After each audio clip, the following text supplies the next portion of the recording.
सत्संगत जी, प्यार से कहना धन निरंकार जी। रांची में यहाँ आए सभी सत्संग के लिए मन में उद्देश्य ये कि संतों की वाणी सुनने का अवसर मिलेगा। जो जो वचन आ रहे थे, चाहे भजन रूप था, कविता रूप थी, एक स्पीच के माध्यम से, कोई भी एक रूप रहा हो, किसी के भी एक, चाहे बहन भाई बुजुर्ग बच्चे, किसी से भी वो वचन निकले हों, तो संदेश के ऊपर अगर देखा जाए तो सभी ने एक ही संदेश दिया है। अपने जीवन को पूरी तरह से एक मुकम्मल जीवन जीने का संदेश, कि संसार में आए हैं तो जाना भी है, और जो ये ज़िंदगी जीना वो पूर्णता से कैसे जीना है। अगर सिर्फ अपने ही लिए एक खुदगर्ज बन के, एक अपने ऊपर फोकस करके, तो कैसे फिर ये जीवन आसान हो पाएगा।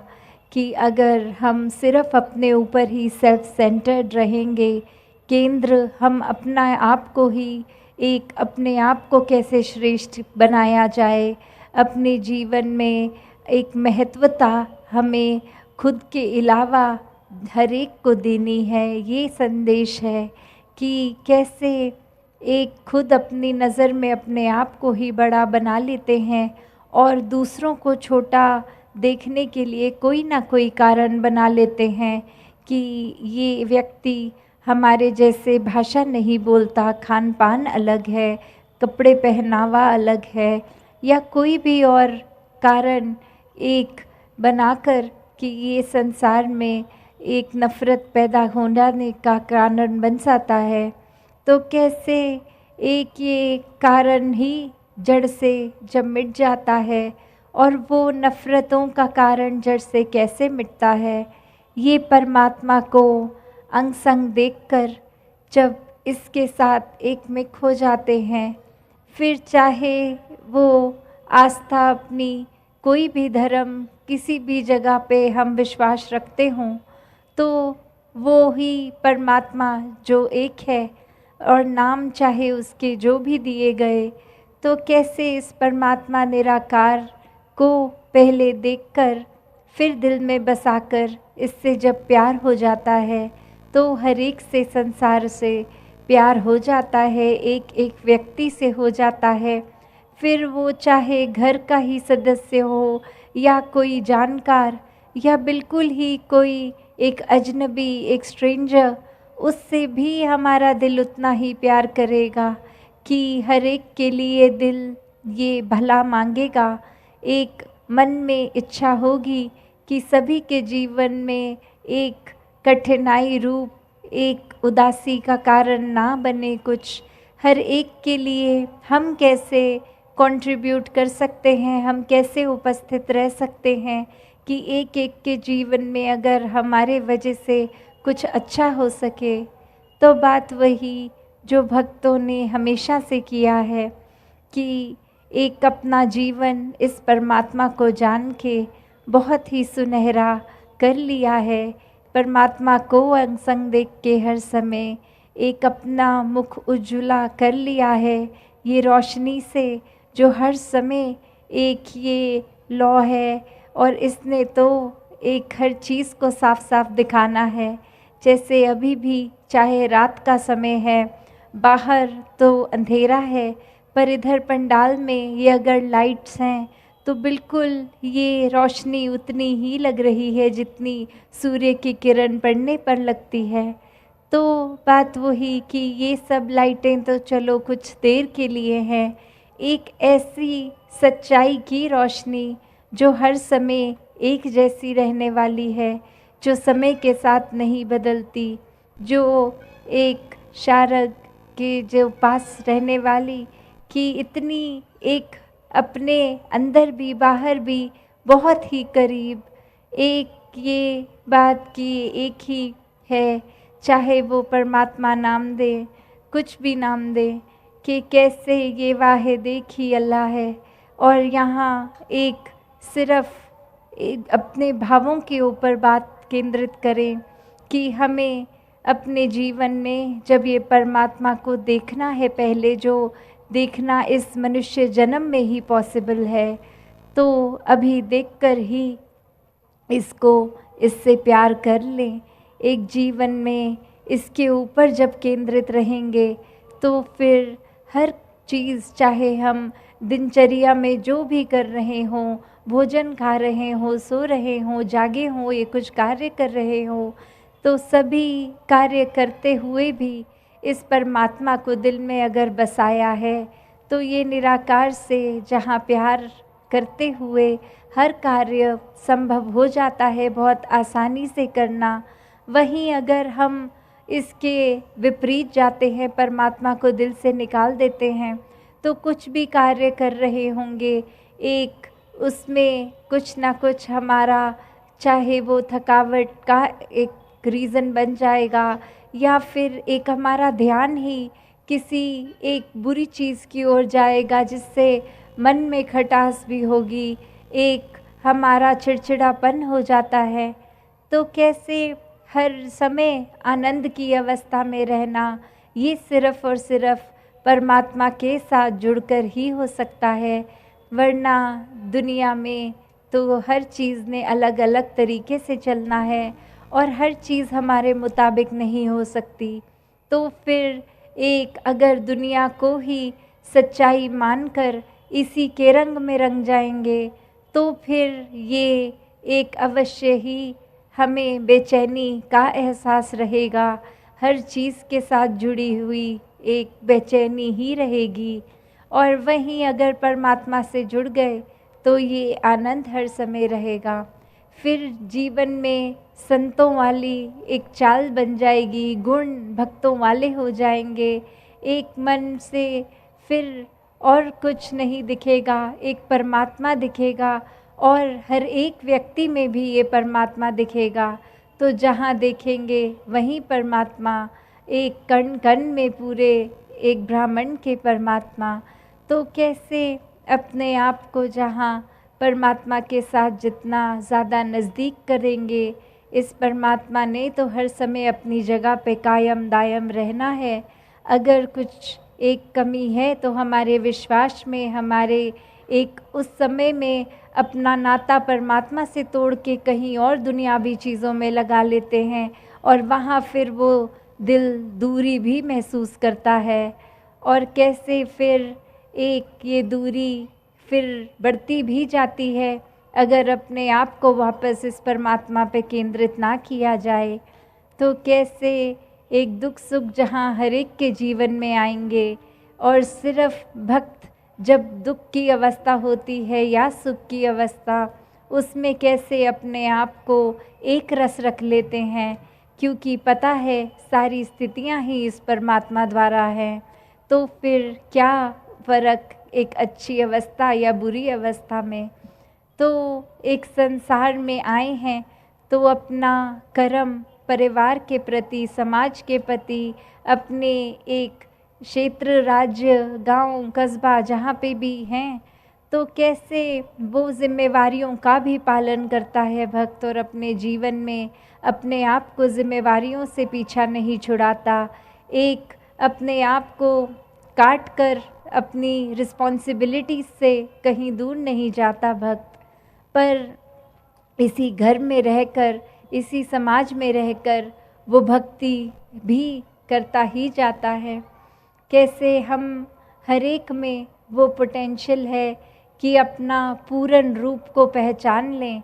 जब इस परमात्मा के दर्शन कर लेते हैं तो अपनी असली पहचान जो कि परमात्मा ही है, ये समझ आ जाती है इस आत्मा को कि एक शरीर के ऊपर नहीं, एक आत्मा का असली आधार ये परमात्मा ही है। शरीर तो कुछ सालों के लिए ही इस परमात्मा ने दिया है और इसी शरीर में होते होते इस परमात्मा को जानकर इसके साथ एकमिक वाली अवस्था रहे। तो कैसे हर समय एक भक्त जो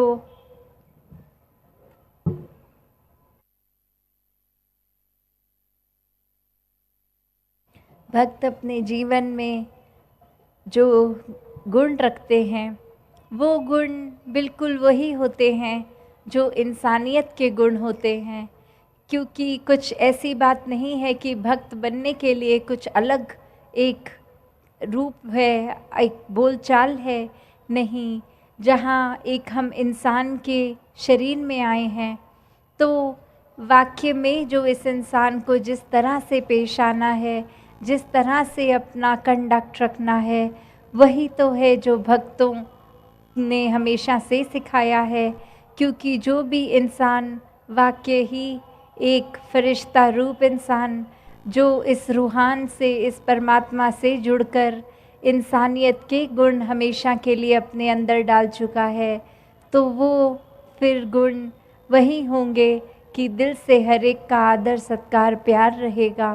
किसी को एक नफ़रत या चोट पहुंचाने का भाव नहीं रहेगा। अपने मन में हमेशा एक करुणा, दयालुता, एक विशालता रखे कि हर किसी की कमियां अगर हैं भी तो भक्तों को वो नज़र ही नहीं आती, क्योंकि सभी में एक परमात्मा नज़र आता है। और जब सभी ये एक है तो फिर नफ़रत होनी संभव ही नहीं है। और वहीं ये मन जब फिर एक चैन सुकून के जीवन के लिए, अमन, एकता, शांति के प्रतीक के लिए एक अपने आप को चलाता है, तो वही भक्तों ने सिखाया कि मन में एक दया का भाव होना। ये नहीं कि दया सिर्फ तब अगर किसी की अवस्था हमसे थोड़ी फाइनेंशियली या कोई धन रूप में या किसी मदद के रूप में कम है तो तरस खा के उस पे कुछ करना। नहीं, ये दया तो करुणा और प्यार का भाव है कि एक किसी की मदद के लिए नहीं कुछ इंसान कर रहा, ये दिल से इतना प्यार है कि फिर ये फ़र्क ही नहीं दिख रहा कि किसी को कोई ज़रूरत है भी कि नहीं। हर एक के लिए मन समर्पित वो सेवा भाव से है कि ये परमात्मा की ही रचाई हर कोई एक वो कायनात में रचना है। तो कैसे ये कादर और कुदरत में फिर फ़र्क नहीं है आंखें देखती, ये इंसान हर एक में फिर परमात्मा देखता है। और कैसे फिर अपने मन में एक प्यार, करुणा को ही एक विशेषता देता चला जाता है।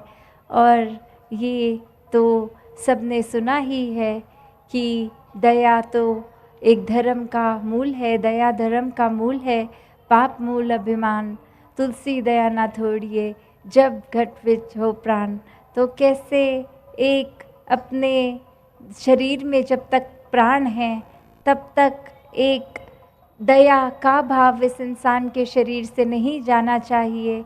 और अगर तो वो ऊपरी सिखाई हुई दया है कि किसी ने बचपन से सीख लिया अच्छा व्यवहार के रूप में एक दया का गुण, तो वो आज नहीं तो कल उतर जाएगा गुण, क्योंकि ऊपरी सिखलाई से है।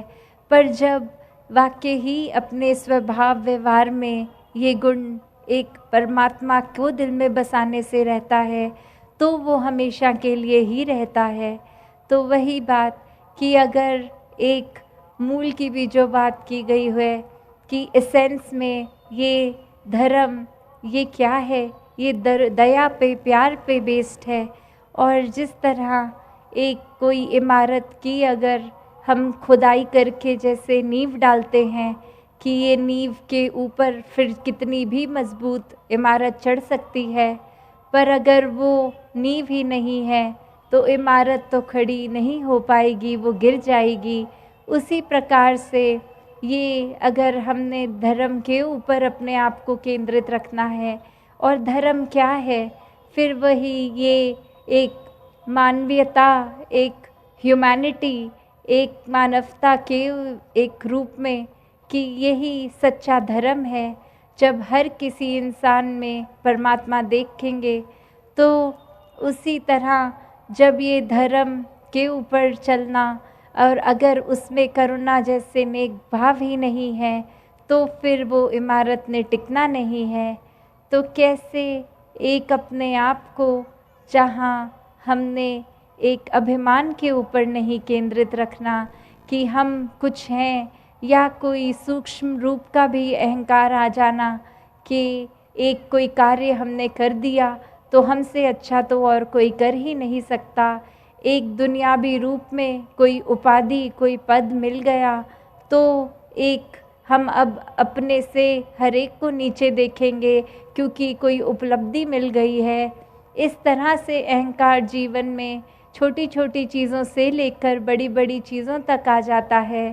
तो ये पाप मूल अभिमान की बात हो रही है कि एक दया तो एक धर्म का जहाँ मूल है, वो एसेंस है, उसके बिना वो है ही नहीं।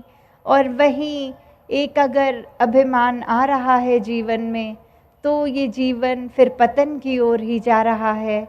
तो कैसे अपने आप को इस अभिमान से भी दूर रख सकते हैं हम अभिमान को आने ही ना दें। और कैसे ना आने दें, वो भी बात फिर यही कि अगर कुछ भी कार्य कर लिया और सोचा कि ये हमने ही किया है तो अभिमान अपनी जगह बना लेता है। पर अगर हमेशा इस कर्ता को ही, इस परमात्मा को, निराकार को ही हम एक ये मानेंगे कि इसी की रज़ा में सब कुछ हो रहा है, हम तो कुछ है ही नहीं कि कुछ कर सकें, जो भी कर रहे हैं वो परमात्मा की वजह से ही। अगर इस शरीर में बल है तो शरीर भी परमात्मा ने ही दिया है। अगर कोई धन रूप में कुछ कर रहे हैं तो ये धन भी परमात्मा ने ही दिया है। तो कैसे जब अपने आप को एक हम कर्ता नहीं मानते, इस परमात्मा को ही कर्ता मान लेते हैं, तो ही जीवन में फिर ये अहंकार नहीं टिकेगा। क्योंकि फिर अहंकार का एक स्थान ही नहीं रहता। जैसे एक मयान में दो तलवारें नहीं रहती, तो जब एक दिल जिसमें परमात्मा बस रहा है, प्यार है, दया, करुणा, एक अमन, शांति, सुकून, एक विशालता, तो वहाँ पे फिर वैर, नफ़रत, एक अहंकार के भाव, ऐसे सब चीज़ों का स्थान नहीं रहता। तो वो चुनाव हमें ही करना है कि हमें जीवन में क्या मन में बसाना है। एक ऐसी संसारिक चीज़ों को बसा लें जो आज अगर खुशी दे भी रही हैं तो कल वो हमारी खुशी का कारण नहीं है। या फिर इस परमात्मा को इस तरह बसा लें कि एक बार इसके दर्शन कर लिए और अब ये इस तरह मन में बसा कि अब बस ये हर समय ही इसी के साथ मन जुड़ गया है, इसके बिना एक पल भी जीवन का कोई गुजारा ही नहीं है। तो कैसे जो एक परमात्मा को ही दुनिया भी किसी भी धन दौलत से ऊपर रखते हैं तो वो ही असली रूप में भक्त होते हैं। फिर ये फ़र्क नहीं पड़ता कि वो अमीर हैं या गरीब हैं, ये धन तो सिर्फ जीवन मात्र का गुजरान ही है। एक भक्त कबीर जी जैसे कुटिया में रहने वाले भी ऊंचे भक्त हुए और महलों में रहने वाली एक मीराबाई भी एक उस रूप में तो चाहे धनी, तो भी उनके जीवन में जब तक ये सच्चा धन नहीं आया तब तक उन्होंने अपने आप को अमीर नहीं माना। तो कैसे एक आध्यात्मिक होने का मतलब ये नहीं कि कुछ सांसारिक उपलब्धियां आध्यात्मिक होने से मिलेंगी, परमात्मा का नाम लेंगे तो कुछ हासिल होगा, नहीं। ये परमात्मा को जानना, इसका नाम लेना तो तब ही आनंद का कारण बनता है जब इसको पहले देख लेते हैं। ये परमात्मा ने इस इंसान को रचकर इंसान से क्या एक काम करवाने हैं, वो अच्छाइयों वाले काम करने फिर हर पल में जब ये इंसान शुरू कर देता है तो ही पूर्णता से वो इंसान है, वरना तो सिर्फ एक शरीर इंसान का और कर्म तो फिर हैवान वाले हैं। तो हमें ही एक परमात्मा का आसरा लेकर ये सोची बनानी है कि हम किस दिशा में जाएं। तो जहाँ हर एक ने सेवा सिमरन सत्संग करते हुए अपने जीवन को निराकार के एक एहसास में हर पल बिताना है, वहीं अपने जीवन की जो भी कर्तव्य है उनको भी निभाना है। अपने जीवन में फिर एक और ज़्यादा अच्छाई को बिठाना है, पूर्णता से इंसान बनना है। सत्संगत जी, धन निरंकार जी।